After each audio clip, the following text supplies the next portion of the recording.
So the question is, a bullet of kinetic energy of 125 joule strikes a lead block where temperature rises by 50 degrees centigrade.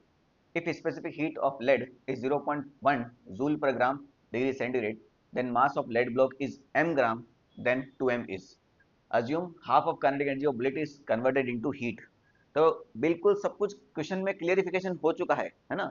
आपको specific heat दे दिया, यानी यहाँ पर सी, आपका सी आ चुका है। आपका जो बुलेट का जो काइनेटिक एनर्जी है वो किसके अंदर कन्वर्ट हो रहा है, हीट के अंदर, यानी आपको कंजर्वेशन ऑफ एनर्जी भी आपको दिमाग में लोड लेने की आवश्यकता है ही नहीं। यानी कि काइनेटिक एनर्जी जो है वो किस में कन्वर्ट हो रही है, हीट में।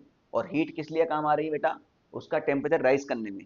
हीट आपके यहाँ पर दो प्रकार से काम आती है थर्मोडायनेमिक्स में, एक तो टेम्परेचर राइज करने में, तो वहां हम फॉर्मूला लगा देते हैं एमसी डेल्टा टी, या फिर स्टेट चेंज करने में, यानी आइस टू वाटर, वाटर से स्टीम। तो जब स्टेट चेंज होती तो हम एम एल लगा देते। तो एल कब लगाते, जब एल दिया होता तो लगाते ना। अभी तो वैसे ही आपको दिया है कि भाई टेम्परेचर राइज हुआ है तो आपका एम सी डेल्टा टी ही लगने वाला है। सिंपल सी बात है, ठीक है। तो क्या बोला है क्वेश्चन में कि एक बुलेट है जिसके पास 125 जूल काइनेटिक एनर्जी, काम कितनी आ रही, सिर्फ हाफ, यानी 125 डिवाइड बाई 2 जूल। ये किसी लेड ब्लॉक से टकराती है। ये जैसे ही लेड ब्लॉक से टकराएगी क्या करेगी, इसके टेम्परेचर में राइज करेगी। मान के चलते हैं इसका टेम्परेचर टी था, तो बाद में कितना बढ़ा दिया इसने, 50 डिग्री सेंटीग्रेड। बाद में कितना हो जाएगा, टी प्लस 50 डिग्री सेंटीग्रेड। तो टेम्परेचर चेंज कितना हो गया आपका, 50 डिग्री सेंटीग्रेड। सिंपल सी बात है, ठीक है। तो साफ साफ लिखा है बेटा, kinetic energy converted into heat.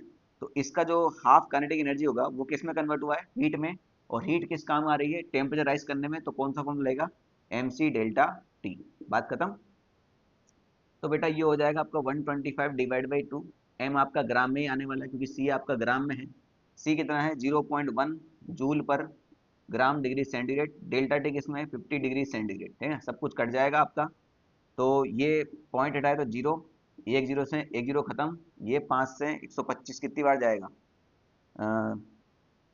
25 times, ठीक है। 25 डिवाइड बाई 2 यानी कितना हो गया, ये 12.5।